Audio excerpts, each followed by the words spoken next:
Yo, what's up mga kagala? Magandang panahon at maganda rin yung mood ko kaya naisipan namin gumala. Bakit naman hindi kung ito'y magpapagaan ng mga utak natin sa sobrang dami nating isiping problema? Ipasundo agad ako pagkatapos kong magayak. Kasi napansin ko wala rin naman masyadong prepare ngayong New Year. Kaya wala rin masyadong gagawin sa bahay. Pero bago kami dumiretso sa pupuntahan namin, dinaanan muna namin yung isa naming kaibigan. Ewan nga ba, pero ako kasi kaya ko mag-prepare within 5 minutes lang eh. Kaya medyo inip na yung Disney princess na kasama ko. Pero habang naghihintay, tamang masidlong sa paligid. Provincia feels, no? Maganda ng panahon, sobrang kalmado. Napakaliwalas tingnan. Alam nyo ba ito yung hinahanap-hanap kong setting ng probinsya? Yung nagmamatch yung klima sa paligid. Sobrang comforting talaga sa akin yung mga ganito. At nag-upisa na nga kami bumiyahe papunta dun sa destination. Nagtatalunan kasi namin kung ano yung pupuntahan namin eh. Kung ilog, pool o dagat ba. Pero habang hindi pa nakakapag-decide, naisipan namin dumaan dun sa rest house ng kaibigan namin. Ang sabi niya kasi nagkikrave daw siya sa nilupak. Kaya sabi ko naman umpisahan na nilang maglupak. Para pagdating namin kakain na lang rin ako. At pagdating namin, sinecure namin yung mga motor namin sa paligid. Aba, ang mga tao, ba't talaga pang iwan-iwan? Hagoy. Sige dong, lakad dong. Formado kapag ito, ikaw naman mag-alaga ng saging. At ito na nga yung rest house ng masikip na friend namin. Pagdating namin pala, nag-uumpisa na rin pala sila magluto. Mandumiretso lang ako sa taas. Pero itsura ng dalawang to, parang problemado silang dalawa kung paano nila paapuyan yung mga kahoy na yun. Sabi ko, sige ako na lang palagi. Charat. Basta kasi yung mga kahoy kaya nahirapan din talang paapuyan. Ayan yung mga saging na lulutuin namin. Bilang yan, kailangan tig 26 kami bawat isa. Charot. Sige ako na lang magpaapoy. Paano na lang kung wala ako sa mga buhay nyo? Hehe, joke. Pero sa totoo lang nakakamiss yung mga ganitong gawain kasi natatandaan ko noon yung mga kaibigan ko. Nagkakandak sila ng mga outreach program. At sobrang sarap sa feeling na makilahok sa mga ganong klase ng gawain, no? Very fulfilling. Sumakto pa nga. Typical na getup ko kasi yung ganyan, naka long sleeve palagi. Pwedeng pang volunteer, pwede rin pang speaker. Itong nasiguro namin nasa maayos na kalagayan na yung mga saging, minabuti namin siya pabayaanan para maluto. Charot. Ang plano namin, di ba, nilupak? Pero wala pala kaming mga kagamitan. Ano hanap pa dyan, friend? Ayan, sawari ko naman luto na. Sabi ko sa kanila, hanguin na, balatan at kanya-kanyang lupak na lang sa bibig. Charot. Medyo hilaw pa ata yung parting taas ha. Lanog ba?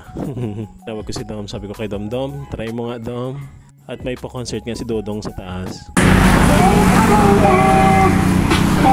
At ganyan ang tamang pagkain ng saging. Itong feeling ko, luto na yung saging, dali-dali na akong makyat sa taas. Alangan ako pa magbuhat, diba? At yan ang putahe namin for the day. Kasi nakakaumay din yung mga sunod-sunod na handaan, no? Puro karne at sweets. O yan, sige, kaya nyo yan. O at habang busy sila sa saging, tamang video scan muna ako sa paligid. Wow, mayadgid. Ito yung mga moment na sobrang sarap ulit-ulitin, no? Yung pagsasaluhan niya, yung mga simpleng pagkain lang katulad ng nilagang saging, partneran ng soft drink sa malamig. Dito kami nagkakasundo kasi halos lahat ng mga kasama ko na yan hindi umiinom. Maliban doon sa isa. Charot. Oh wait, may viewers ba? Ay mali, timelapse pala to. Akalain nyo yun, naubos namin yung isang kaldero ng nilagang saging. Kasi nausaw sa bagoong at condensed milk. Mas masarap kasi yung pagkain kapag masarap din yung kwentuhan. May konting tawanan, konting asaran. Ayun yung napapatibay ng pagkakaibigan. Ah wait, hindi pa pala alak yung ininom namin. Soda lang po. Defensive lang. At para naman kinulang sa amin yung isang kaldero ah. At yun na nga, humiga na yung isa. One down. Pakiwari ko, pati itong isa, inatok na rin eh. Oh, at yun na nga, nagising din yung isa. So ilang pirasong saging na lang yung nadatnan niya. Mabuti nga, di naubusan eh. Oh, edi sa'yo na yan. Pati iyan. Oh, ayaw mo pala eh. At habang namamahinga, naisipan namin maglakad-lakad. Pero bago kami tumuloy, sinigurado muna naming safe yung mga pwesto ng motor namin. Mindset ba? Mindset. Lakad ng konti. Yung iba familiar kung saan tong lugar na to. Hindi masyadong mainit kaya naglakad na kami. Siguro mga around 4:30 na ito ng hapon. Maraming puno nakaharang kaya presko maglakad. May mga nadaanan pala kaming sapa at dito umaagos yung mga tubig na nanggaling sa irrigations. At dahil nga nakalimutan namin yung mapa ni Dora, ayun naligaw na naman kami. Mali pala yung dinaanan. May pawawaw pa kami na nalaman, mali pala yung daan. Pero dumiretso pa rin kami, malay mo may malusatan. Charot. So ang siste, balik kami sa dating dinaanan. Dudong na nga yung nauna. Sabi niya kasi doon daw ang daan. Ano to? Oh, mali na naman. Nakalimutan namin kasama pala namin ng diwata ng kagubatan. And finally, naituro niya sa amin yung tamang daan. Abo, kung makangiti, akala mo talaga hindi hiningal sa pag-akyat. Pero di ba maganda naman sa katawan yung pagpawisan? Sa pagmusta nung araw, no? Perfect sunset view. Wait, kanina pa ako nagkukwento pero hindi ko pa nasasabi kung saan kami papunta. Kasi sa nakikita nyo, alam kong may idea kayo kung saan. Punta pala kami doon sa nagtrending na ilog ng Switzerland. Charot!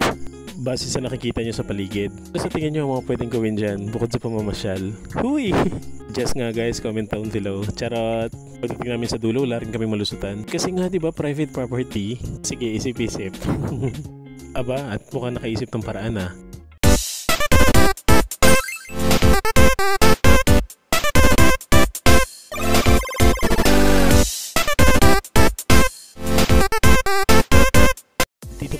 ngayon sa house space na may-ari ng isang co-teacher ko. Ganda ng paligid, sobrang presko. Pwede kayong tumambay magkakaibigan, pamilya. Kung gusto niyo mag-date, bahala kayo. Let's go!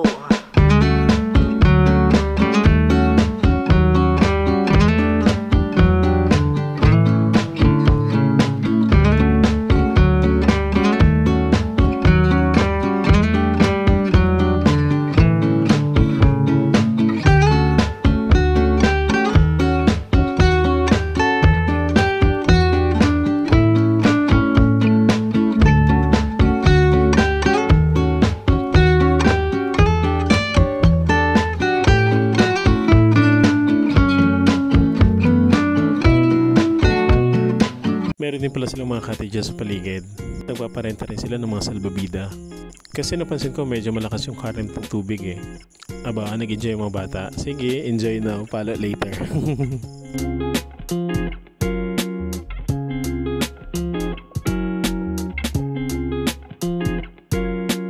Siya, tamarot kinadlaw. Umpisa na natin maglakad papunta sa kanto.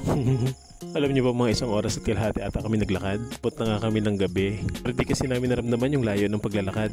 Dahilan sa siguro nag-e-enjoy din kami sa kwentuhan. Walang kasama namin ang kumari ni Miriam Defensor. Di kami na bored sa paglalakad. Ano guys, takan ko na lang ulit kayo sa susunod naming gala ha. Bye bye!